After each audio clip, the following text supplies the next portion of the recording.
I am the son of an oil man. I lived overseas all of my life. I was very fortunate in both having several graduate degrees and being a Marine Corps infantry officer, Marine Corps intelligence officer, and then a clandestine intelligence case officer. I've programmed imagery satellites. I've helped steal signals code books. I've done counterintelligence. I'm basically intimately familiar with the way in which the U.S. government does or does not do the craft of intelligence. What you need to know is I'm a spy saying spying doesn't work. It's costing you $1.2 billion a week to produce the president's daily brief for a guy that can't read.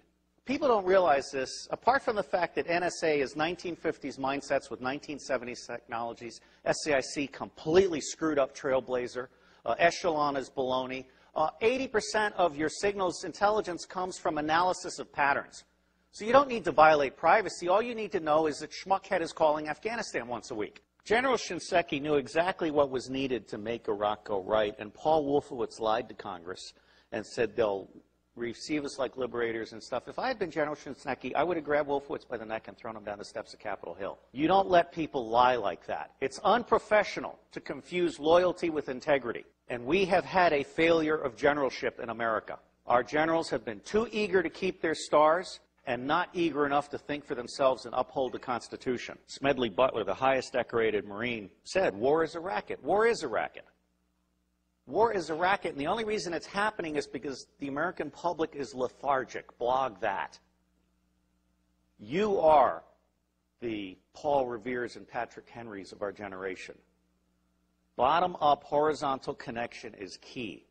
Sharing at all levels, not top-down control. Public intelligence and influence is about to take off. We are about to bury rule by secrecy. Civil affairs is the focal point. The intelligence guys need to go back in their box. Bloggers, not informants, are key. The FBI is about to try and hire 2,000 informants in a Soviet police-style approach to security. That's idiocy. If you bloggers self-organize and attach yourself like leeches to specific issues, corporations, organizations, challenges, whatever, you will be the intelligence Minutemen of this century. The power is in your hands. There aren't enough guns to kill us all, and Halliburton can't build the jails fast enough to keep us down. Bloggers, as Linux is organized, where you grab onto an issue or something and you are part of a structured citizen journalism blogging thing that lets no evil doing go unnoticed, that rules. So I think we're at a turning point. I think we're at the very beginning of a historic tidal shift in power, restoring the Constitution. I don't know how many of you are following this, but the Comptroller General has told Congress the United States of America is insolvent. We're out of Schlitz. We literally have no money to make it to the next decade. Now, there's some very easy solutions. I could eliminate all income taxes tomorrow and have more than enough money to fund the government by using some other guy's bright idea. We tax the Federal Reserve at 0.0006, doubles our money until we decide to put them out of business permanently, because we certainly should not have central banks. We've put together an electoral reform pledge, and it's my view that any member of Congress, any member of the Senate that refuses to sign both the constitutional pledge supporting the Constitution and the electoral reform pledge should be put out of business. And I believe that will be 95% of all of these people. It may be time to literally dump Congress on its ass and start over. The government has gotten stupid to the point that it can't write a statement of work. And so they ask the contractors to write a statement of work, and the contractors write a statement of work saying, you need more of what I haven't been able to sell. And the government says, oh, yeah, right, good. Put it in the budget. This is real shit. I can crack all 10 of the top-level threats to humanity in less than 25 years for less than 1/3 of what the world is spending on the military. Blog that.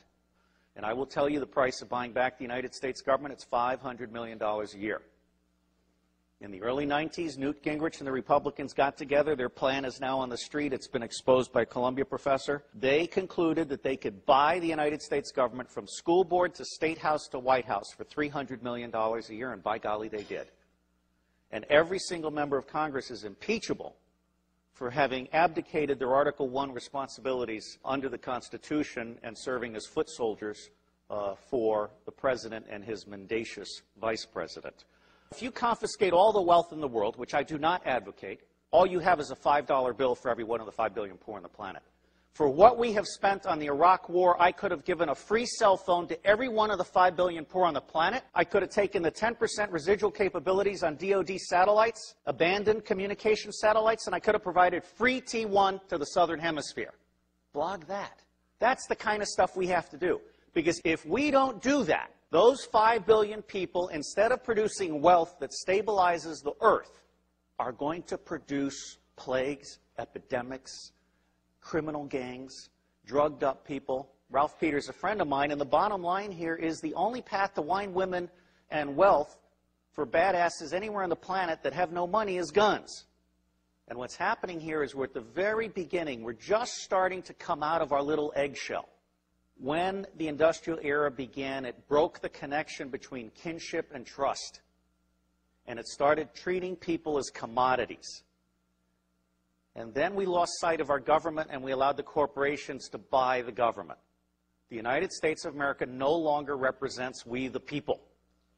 But you can change that. The reason it's not working today is because we have a military-industrial complex that profits from secrecy and war, and it does not profit from efficiency and peace. Blog that. The bottom line here is that central banking is an evil cancer. These people are selling us credit they don't have so they can take profits they don't deserve out of our pockets. That's nuts. The United States government is constitutionally chartered to print money on the good faith and credit of all of us and not pay interest. Why are we being such fools? Well, unfortunately, if you fight them, you get assassinated. Lincoln and Kennedy were both about to print money and not borrow from the banks. I can't connect those two dots, but I can tell you they're side by side. But the reality is the federal government is broken in every possible way. And it's going to be localized, bottom-up resilience networks that are going to save us. That's where you guys come in. Our educational system stinks. It beats the creativity out of kids by the time they're in the 4th grade. It forces you to become a blogger or hacker in order to become creative. So you guys are the lifeboat. We've gone from America the Beautiful to America the Shit. Now, I believe we need to start blogging retrospective impeachments. I'm not saying we need to hang them or tar them or feather them, just out them. I think it's time for citizen investigative journalism to go deep and go back and go current. And people need to understand they can't get away with this stuff. There is absolutely no lack of solution, and there is also no lack of money. What is lacking is the popular political will to exercise our God-given right to be in charge. I got thrown off Fox News for saying the global war on terror wasn't real. Well, it's not. Okay? I mean, until we can get to one man, one bullet for the top 6,000, we can contain the next level, and we can provide a quality of life for everybody on the planet at the lowest level, we're not going to get it. The Air Force solution for terrorism is to kill one guy in an entire village, which of course creates 100 to 200 additional terrorists because of that indiscriminate war crime. It's just nuts. And it's nuts because the media isn't doing their job, and so it falls to you. And my dream is to have someone adopt every zip code and start doing that weekly report for their zip code. And then those little reports will start having babies, and it'll start spreading. Your government is stupid, and they're stupid deliberately. The intelligence community does not do open source information because they like to think that the cabinet departments are doing their open source information. That's not true. The cabinet departments don't know how to do decision support. What they know how to do is take stakeholder interests and turn them into policy that increases budget share. That is not what I call reality-based budgeting. Politics today has gotten so dirty it's not worth anybody's time if they've got a brain. Well, I don't have a brain, I have a soul. And I believe that America needs to get back in the business of managing itself. I am absolutely certain that central banks are an evil. Central banks are screwing us all, or we'll have it right. We are pigs being harvested for profits. I do believe there are secret societies, although, you know, given a choice between conspiracy and incompetence, I generally go with incompetence. The Bilderberg Group, I just saw a list of who attended the last time, and it's almost a list of nobodies who want to be somebodies combined with somebodies on their way down. You know, I'm not that impressed. These people think they're the movers and the shakers. They're only the movers and the shakers as long as you let them be the movers and the shakers. I spent 18 years trying to help secret government agencies get in touch with unclassified information. And Tom Atlee sent me an email, and he had this little signature blog where Buckminster Fuller said, don't try and heal a broken system, create a new system that replaces it. So I'm honored to be here to set the tone for you guys. And my bottom line is, don't waste your time on the federal government. It's going away. There are 27 secessionist movements. There are 9 distinct nations in North America. I anticipate some virtual separation in the Republic. And I think that you're going to find that, like Vermont, for example, is all of a sudden going to be seen by the rest of America as exactly where we want to be, or Seattle. And so that's called the spike theory of change. As soon as one state gets it perfect, it's going to spread like wildfire.